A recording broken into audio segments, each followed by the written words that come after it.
हैं जिसमें सभी। जीवन है एक कश्ती, बैठे हैं जिसमें सभी। लगती है बढ़ती जाए, असल में वो बढ़ ना पाए। अगर यीशु माझी नहीं, अगर यीशु माझी नहीं।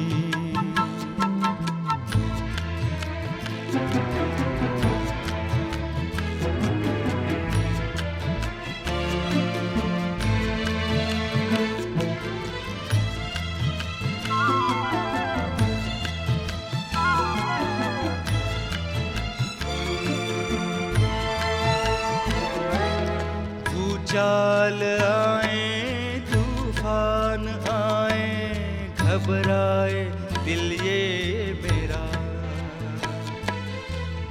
चाल आए तूफान आए, घबराए दिल ये मेरा।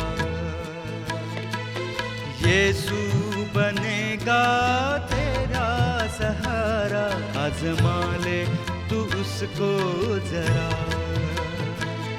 आज़मा ले तू उसको जरा।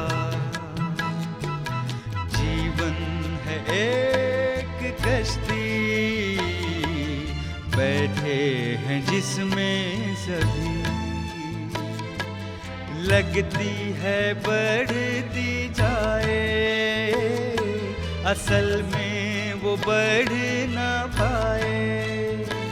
अगर यीशु माझी नहीं, अगर यीशु माझी नहीं।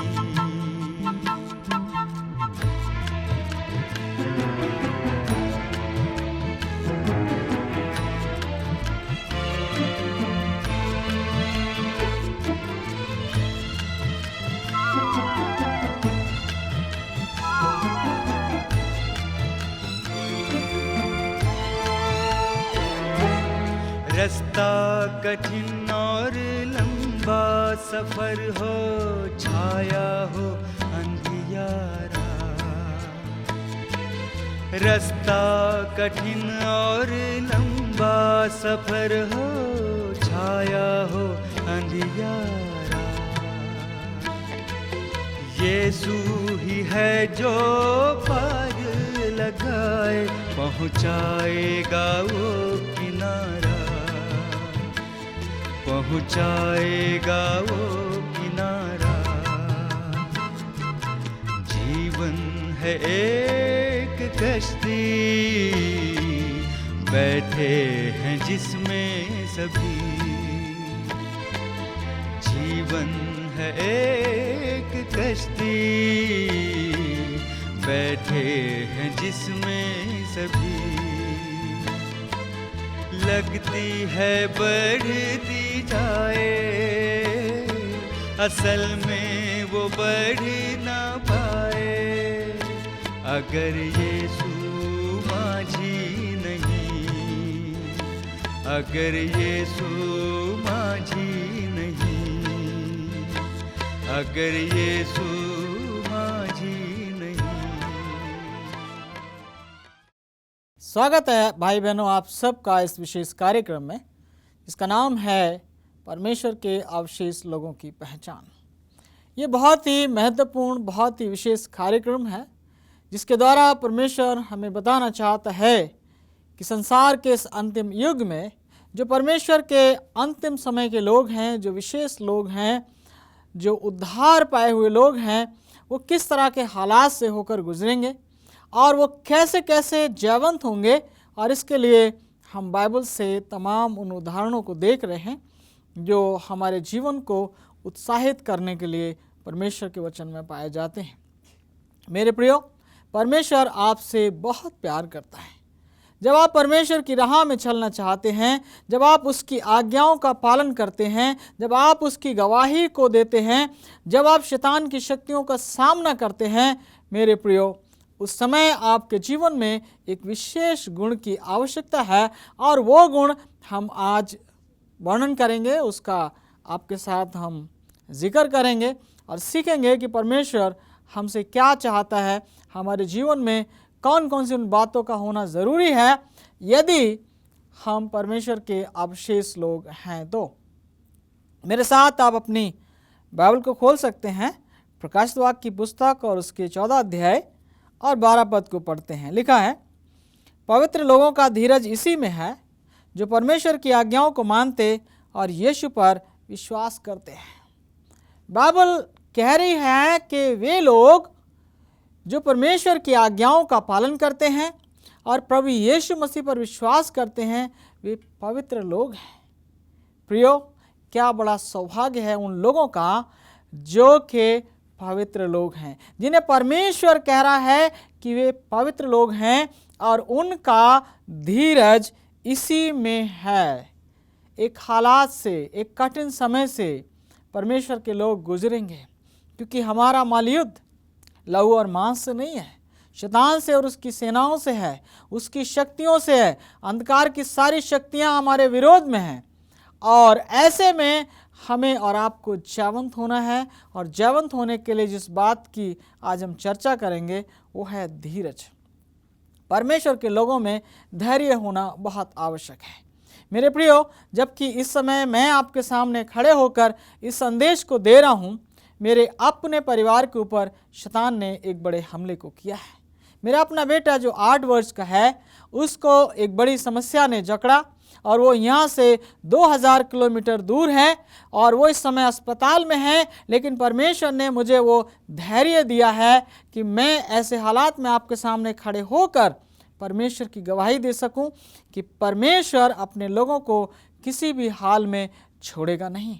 परमेश्वर कभी भी अपने लोगों को छोड़ेगा नहीं और उन्हें आवश्यकता है कि वो अपने जीवन में धैर्य को धारण करें। परमेश्वर का मैं धन्यवाद करता हूँ कि वो हमेशा अपने लोगों के द्वारा अपने लोगों को संभालता है। जब दुनिया के लोग आपको छोड़ देते हैं, परमेश्वर के लोग आपके करीब आ जाते हैं और वो आपको संभालते हैं, आपको सहारा देते हैं, आपको धैर्य बनाते हैं और आप इस तरह से जयवंत हो जाते हैं।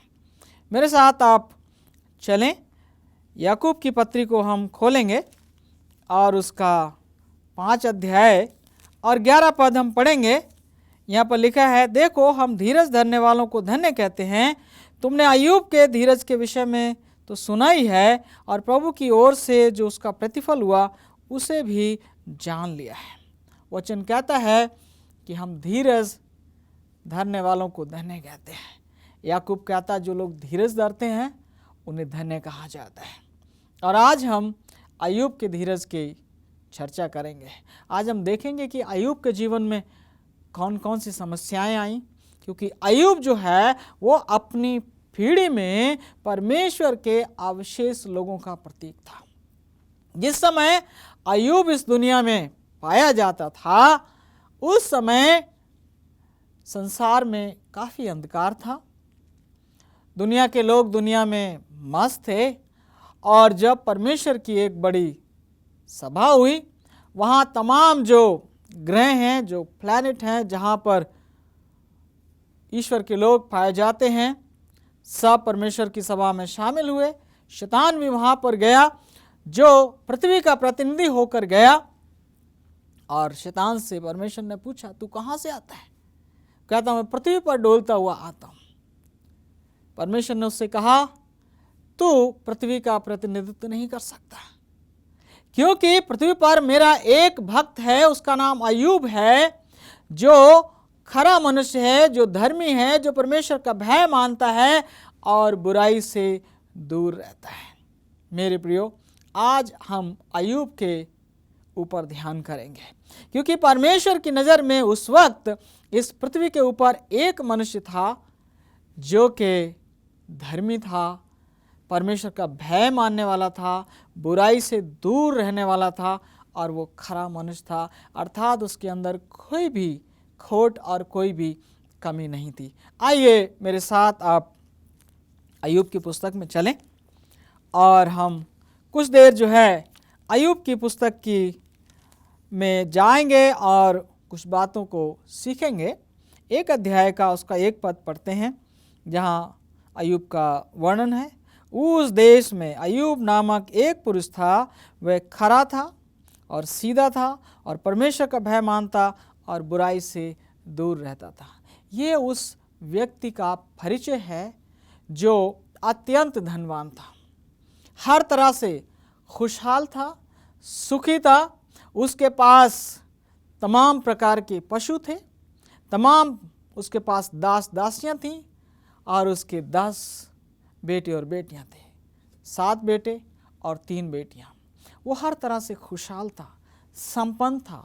वो अंधों का सहारा था, विधवाओं का वो सहारा था, दीन दुखी लाचार लोगों की वो मदद करने वाला मनुष्य था। मेरे प्रियो, इस बात को यहाँ पर हमें समझना है और सीखना है और जानना है कि ये कोई आवश्यक नहीं कि जो परमेश्वर के सारे लोग हैं वो गरीब होंगे। परमेश्वर के लोग हर युग में रहे हैं और उनमें से बहुत से ऐसे लोग हैं जो सचमुच अमीर लोग थे। और यहाँ पर जब परमेश्वर ने शैतान से कहा कि मेरा भक्त है अय्यूब, उस पर तूने ध्यान किया है, तो शैतान ने दोष लगाया कि हे परमेश्वर, जिसे आप भक्त कह रहे हैं वो तो आपका बहुत ही खास है।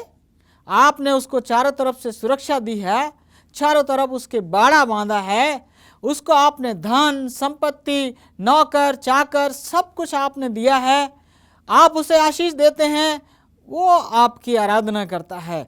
इसमें कौन सी बड़ी बात है? यहाँ पर अय्यूब जो दोष लगा रहा है वो क्या है कि परमेश्वर इंसान को रिश्वत देता है आशीषों के रूप में, और इसलिए इंसान जो है वो परमेश्वर की आराधना करता है। मेरे प्रियो, यही बात है जो परमेश्वर इस चरित्र के द्वारा, अय्यूब के द्वारा झूठी ठहराना चाहता है। परमेश्वर शैतान को चुनौती देता है कि ये जो मेरा भक्त है, ये जो मेरा दास है अय्यूब, वो मेरी सेवा इसलिए नहीं करता है कि मैं उसको आशीषित करता हूँ, मैं उसकी सुरक्षा करता हूँ, बल्कि वो निस्वार्थ रूप में मेरी सेवा करता है। और दुनिया की चीज़ें भले ही उसके पास से चली जाएं, लेकिन वो मुझसे कभी भी दूर नहीं होगा। ये बात शैतान और प्रभु परमेश्वर के बीच में होती है। शैतान कहता है अच्छा ये बात है तो हे परमेश्वर, तू अपना हाथ बढ़ा और उसके जो कुछ उसका है उसे छू और फिर वो तेरी निंदा करेगा। परमेश्वर ने कहा ऐसी बात है तो जा, जो कुछ उसका है मैं तेरे हाथ में करता हूँ, लेकिन तू उसके शरीर को हाथ मत लगाना। और मेरे प्रियो, फिर क्या होता है? अगले ही दिन जबकि उसके सारे बेटे बेटियां बड़े बेटे के घर में भोज कर रहे थे, खा पी रहे थे, उसके नौकर खेत में काम कर रहे थे, उसकी भेड़ बकरियां चर रही थी, उसकी गधैयां और जो हैं ऊँटनियां हैं, ऊँट हैं, वो चर रहे थे। ऐसे में शैतान जो है वो चारों तरफ से हमला करता है और एक बड़ी आंधी आती है जिससे वो घर जिसमें उसके बेटे बेटियां थे वो सब समाप्त हो जाता है, सारे के सारे मर जाते हैं, उसके नौकर चाकरों को मार डाला जाता है, दुश्मन आते हैं और उसके सारे डोर डंगर को, पशुओं को छीन कर और मार कर ले जाते हैं। और एक एक नौकर बचता है हर जगह से जो आकर उसको सूचना देता है। एक आकर बताता है कि हम खेत में काम कर रहे थे और आसमान से आग बरसी और सब कुछ नाश हो गया, मैं अकेला बच्चा हूँ। जब तक वो बता रहा है तब तक दूसरा और फिर तीसरा, और इस तरह से एक के बाद एक विपत्ति जो है उसकी सूचना अय्यूब को मिलती है। और अय्यूब जो है वो बहुत दुखी हो जाता है और अय्यूब जो है वो परेशान हो जाता है, लेकिन उसका विश्वास परमेश्वर के ऊपर अडिग रहता है। और लिखा है 20 पद में इसमें, तब अय्यूब उठा और बागा फाड़ा और सिर मुड़ाकर भूमि पर गिरा और दंडवत करके कहा, मैं अपनी माँ के पेट से नंगा निकला हूँ और वहीं नंगा लौट जाऊँगा। यहोवा ने दिया, यहोवा ही ने लिया, यहोवा का नाम धन्य हो। मेरे प्रियो, ये सचमुच अनुकरणीय उदाहरण है, हम अय्यूब से सीख सकते हैं। वो कहता है यहोवा ने दिया और यहोवा ने लिया, उसी का नाम धन्य हो। अय्यूब साबित करता है कि वो परमेश्वर की आराधना इसलिए नहीं करता कि परमेश्वर ने उसे आशीषित किया है, बल्कि उसका परमेश्वर के साथ एक व्यक्तिगत रिश्ता है जो दुनिया की तमाम धन दौलत, दुनिया की तमाम प्रॉपर्टी से और बेटे और बेटियों से बढ़कर है। मेरे प्रियो, हमें से बहुत से लोग ऐसे हैं, जब हमारे जीवन में ज़रा सी परेशानियाँ आ जाती हैं, तकलीफ़ आ जाती हैं, हमारे बेटे बेटियों को समस्याएं हो जाती हैं, तो हम टूट जाते हैं और कहने लगते हैं, हे परमेश्वर ऐसा क्यों? मैं तो तेरी सेवा करता हूँ, मैं तेरे लिए ये करता हूँ, मैं तेरी गवाही देता हूँ, तूने मेरे साथ ऐसा क्यों होने दिया? मेरे प्रियो, जब आपके दिल में संदेह पैदा हो, जब आपके दिल में तरह तरह की वो बातें पैदा होने लगे कि आपका विश्वास डिगने लगे, अय्यूब के चरित्र की ओर ध्यान लगाइए। उसने कहा यहोवा ने दिया, यहोवा ने लिया, उसी का नाम मुबारक हो। उसने परमेश्वर की निंदा नहीं की, उसने परमेश्वर के साथ अपने संबंध को, अपने रिश्ते को बनाए रखा। उसने दुख को प्रकट किया, लेकिन उसने परमेश्वर से अपने रिश्ते को बरकरार रखा। अगले दिन, अगली बार फिर वही समस्या होती है। शैतान फिर परमेश्वर की सभा में आता है और परमेश्वर उससे कहता है कि देख, तो मेरे दास अय्यूब को 2 अध्याय में इसका वर्णन पाया जाता है। 3 पद में यहोवा ने शैतान से पूछा, क्या तूने मेरे दास अय्यूब पर ध्यान दिया है कि पृथ्वी पर उसके तुल्य खरा और सीधा और मेरा भय मानने वाला और बुराई से दूर रहने वाला मनुष्य कोई और नहीं है? अभी भी परमेश्वर कह रहा है कि मेरा दास, मेरा भक्त अय्यूब, जबकि सब कुछ उसका चला गया, वो आज भी मेरी भक्ति करता है, आज भी मेरी आराधना करता है, आज भी वो मुझे धन्य कहता है। मेरे प्रियो, आपके जीवन में क्या अनुभव है? हो सकता है आप कठिनाई से गुजर रहे हों। याद रखें, अय्यूब धैर्य रखने वाला मनुष्य था। अय्यूब ने अपने जीवन में धैर्य को बनाए रखा, उसने परमेश्वर के साथ अपने रिश्ते को बनाए रखा, और इसलिए शैतान ने उससे, परमेश्वर से कहा कि तू उसके शरीर को छू। वो अपने शरीर के प्राण के बदले तो कुछ भी दे सकता है। परमेश्वर ने कहा जा, तो उसके शरीर को छू सकता है, लेकिन उसके प्राण को ना लेना है। एक बात है जो यहाँ पर हम सीखते हैं। मेरे प्रियो, शैतान चाहे कितना ही ताकतवर क्यों ना हो, कितना ही बड़ा हमारा शत्रु क्यों ना हो, लेकिन वो वही कर सकता है जितनी उसे अनुमति मिलती है। परमेश्वर की अनुमति के बिना परमेश्वर के संतों और भक्तों के जीवन में कुछ भी नहीं हो सकता। और शैतान भी वहाँ पर कहता है, उसकी हिम्मत नहीं होती वो कहे कि मैं ऐसा करूँगा। वो कहता है हे परमेश्वर तू उसे छू, और फिर वो तेरी निंदा करेगा। अगले दिन शैतान ने उसको सिर से लेकर पांव तक बड़े बड़े घाव से, फोड़ों से पीड़ित किया, और अय्यूब जो है इस बात से और दुखी हुआ। लेकिन जब उसकी पत्नी उससे कहने लगी तू अभी भी अपनी खराई पर स्थिर है, परमेश्वर को लानत दे और फिर मर जाए तो मर जाए। लेकिन मेरे प्रियो, अय्यूब 2 अध्याय 10 पद में हम पढ़ते हैं, अय्यूब ने अपनी पत्नी को उत्तर दिया, तू एक मूढ़ स्त्री की सी बातें करती है। क्या हम जो परमेश्वर के हाथ से सुख लेते हैं दुख ना लें? इन सब बातों में भी अय्यूब ने अपने मुंह से कोई पाप नहीं किया। मेरे प्रियो, हम देख सकते हैं कि अय्यूब के जीवन में धैर्य जो है वो बरकरार था। उसने अपनी जुबान से, हालांकि वो समझ नहीं पा रहा था कि ये सब कुछ उसके साथ क्यों हो रहा है। उसके 3 मित्र थे जो उसके पास आए, और वो सांसारिक रीति से उसके पास आए और उसे ये बात को समझाने की कोशिश करते हैं कि परमेश्वर जो है वो न्यायी परमेश्वर है। परमेश्वर जो है पाप के लिए दंडित करता है और धर्म के लिए वो आशीषित करता है। हो सकता है कहीं ना कहीं अय्यूब ने अपने जीवन में कोई ना कोई पाप किया है।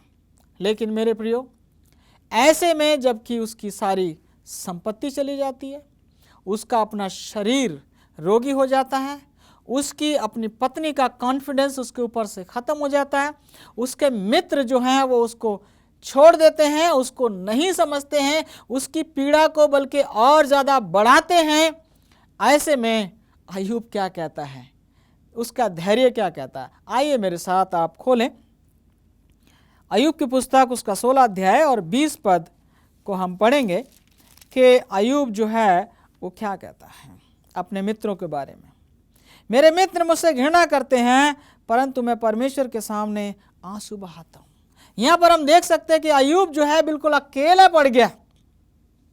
कई बार ऐसा हो जाता है कि आप परेशानी में हैं और बिल्कुल अकेले हों, कोई भी आपका साथ नहीं दे रहा, कोई भी आपको समझ नहीं रहा, और इस समय अय्यूब कहता है मैं तो अपने आंसू अपने परमेश्वर के सामने बहाता हूँ।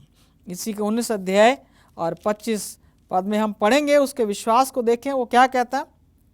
अय्यूब 19 की 25 से 27, मुझे तो निश्चय है कि मेरा छुड़ाने वाला जीवित है और वह अंत में पृथ्वी पर खड़ा होगा, और मैं अपनी खाल के इस प्रकार नष्ट हो जाने के बाद भी मैं शरीर में होकर परमेश्वर का दर्शन करूंगा।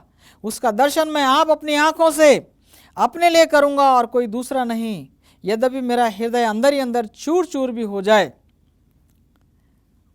अय्यूब का विश्वास देखिए, वो कहता है मेरा छुड़ाने वाला जीवित है और मैं उसका दर्शन करूंगा, मैं उसे देखूंगा। अय्यूब यहाँ पर पुनरुत्थान में अपने विश्वास को दिखाता है। वो कहता अगर मैं मर भी जाऊं तो परमेश्वर मुझे जीवित करेगा और इन्हीं आंखों से मैं अपने परमेश्वर का दर्शन करूंगा। 23 अध्याय और उसके 10 पद को हम और पढ़ेंगे जो इसी पुस्तक में है। परंतु वह जानता है कि मैं कैसी चाल चला हूँ, और जब वह मुझे ता लेगा तब मैं सोने के समान निकलूंगा। प्रभु की बड़ाई हो। अय्यूब जानता है कि परमेश्वर की दया से, परमेश्वर की इजाजत से वो एक परीक्षा में होकर गुजर रहा है, एक संकट में से होकर परमेश्वर उसे जाने दे रहा है।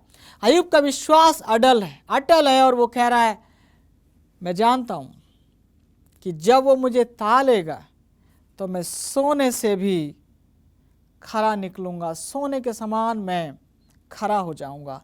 मेरे प्रियो, ये अय्यूब की कहानी है। अय्यूब के अंत के बारे में आप और हम सब जानते हैं। अंत में परमेश्वर से जब वो बहुत सवाल करता है, परमेश्वर अपने आप को प्रकट करता है, उसके सवालों को जवाब नहीं देता, बल्कि परमेश्वर अपनी सामर्थ को प्रकट करता है। ये बात इस बात को प्रकट करती है, हमें समझाने की कोशिश करती है, जो अय्यूब के जीवन से हम सीखते हैं कि कोई ज़रूरी नहीं कि परमेश्वर हमारे हर सवाल का जवाब दे, लेकिन एक ही बात है जिसे हम भली प्रकार से समझ लें, वो ये है कि हमारा परमेश्वर सर्वशक्तिमान परमेश्वर है, सर्व सामर्थी परमेश्वर है, और वो कहता है कि मेरी भेड़ों को कोई भी मेरे हाथ से छीन नहीं सकता। वे जो परमेश्वर के हैं, परमेश्वर के हाथ में सुरक्षित हैं, और इसका बड़ा प्रतिफल जो है वो अय्यूब को मिलता है। जब अय्यूब अपने मित्रों के लिए प्रार्थना करता है, परमेश्वर उन सब को क्षमा करता है और परमेश्वर सारे हालात को बदल देता है, और अंत कितना भला होता है कि जितनी उसके पास प्रॉपर्टी थी उसकी 2 गुना हो जाती है। 2 गुने नौकर, 2 गुने बैल, गधे, ऊंट, भेड़, बकरियां, तमाम चीज़ें उसकी 2 गुनी हो जाती हैं, और परमेश्वर फिर उसे 7 बेटे और 3 बेटियां देता है। उसकी बेटियां सबसे खूबसूरत थीं। मेरे प्रियो, परमेश्वर आज हमें सिखा रहा है कि हम धैर्य रखना सीखें। हम जानें कि परमेश्वर के जो लोग हैं, जो अवशेष लोग हैं, वो अंतिम समय में बड़े संकट में होकर गुजरेंगे, लेकिन अपने धैर्य के कारण, अपने धीरज के कारण वो अपने प्राण को बचाने में सचमुच कामयाब होंगे और सक्षम होंगे। मेरे प्रियो, मैं आपको प्रोत्साहित करना चाहता हूं कि आप अपने धैर्य को बनाए रखें, उसका धन्यवाद करना सीखें। जब आपके कुछ समझ में ना आए तो कहें परमेश्वर मैं समझ नहीं सकता ये क्यों हो रहा है, और मैं समझना भी नहीं चाहता, लेकिन मेरी मदद कर प्रभु कि मैं तेरे ऊपर अपने अटूट विश्वास को बनाए रखूं, मैं अपने धैर्य को बरकरार रखूं, जिस तरह से अय्यूब ने अपने धैर्य को बरकरार रखा। और इस धैर्य का बड़ा प्रतिफल जिस तरह से अय्यूब को मिला, निश्चय ही आपको और मुझे, हम सबको मिलेगा। यीशु मसीह बहुत जल्द आने वाला है। बहुत जल्द दुनिया से तमाम बुराइयां, तमाम गुनाह, तमाम संकट, तमाम बीमारियां, तमाम आंसू बहाना, तमाम पीड़ाएं, तमाम सताव समाप्त होने वाला है। यीशु जल्द आने वाला है और ऐसे समय में मुझे और आपको धैर्य रखने की आवश्यकता है। मुझे और आपको उसकी आज्ञाओं का पालन करने की आवश्यकता है, उसके वचन के अनुसार चलने की आवश्यकता है, उसकी गवाही देने की आवश्यकता है और अपने जीवन में धैर्य को बनाए रखते हुए हमें उसकी गवाही देनी है और दुनिया में एक नमूना बनना है और इस बात को दिखाना है दुनिया के लोगों के लिए कि हम परमेश्वर के अंतिम समय के विशेष लोग हैं। वचन में जो हमने पढ़ा कि पवित्र लोगों का धीरज इसी में है जो परमेश्वर की आज्ञाओं को मानते और यीशु मसीह पर विश्वास रखते हैं। परमेश्वर के लोगों के जीवन में ये दो बातें ज़रूर पाई जाएंगी, परमेश्वर की आज्ञाओं का पालन करेंगे और यीशु मसीह पर विश्वास रखेंगे। दोनों बातें यहूदियों के समान नहीं, उन्होंने आज्ञाओं को पकड़े रहा लेकिन यीशु को त्याग दिया। आज के मसीहों के समान नहीं, जिन्होंने यीशु को पकड़ लिया लेकिन आज्ञाओं को त्याग दिया। परमेश्वर आप सबको आशीषित करे। आइए हम प्रार्थना करें। स्वर्गीय पिता, आपको धन्यवाद देते हैं कि एक बार और आपने एक और चरित्र को हमारे सामने प्रकट किया जो कि परमेश्वर के अविशेष लोगों का प्रतिनिधित्व करता है, अय्यूब। मेरी प्रार्थना है प्रभु, ये आपके वचन के सुनने वालों पर आपकी आशीष, आपका अनुग्रह हो। जो कष्टों से, बीमारियों से, तकलीफों से गुजर रहे हैं वो धैर्य रखना सीखें, आप उनके साथ रहें, उन्हें संभालें। जिस तरह से आपने अय्यूब को एक पल भी नहीं छोड़ा, प्रभु आप इन्हें ना छोड़ें और हर एक को प्रभु संभालें। किसी की भी सहन शक्ति से अधिक उनकी समस्याएं ना होने पाएं। इनके घरों में खुशहाली और आनंद हो और मसीह के आगमन के लिए तैयार हो सके, ऐसा अनुग्रह प्रभु इन सब पर और हम सब पर बरकरार रखें। इस प्रार्थना को आपके पुत्र अपने उद्धार करता प्रभु यीशु मसीह के पवित्र नाम से मांगते हैं, आमीन।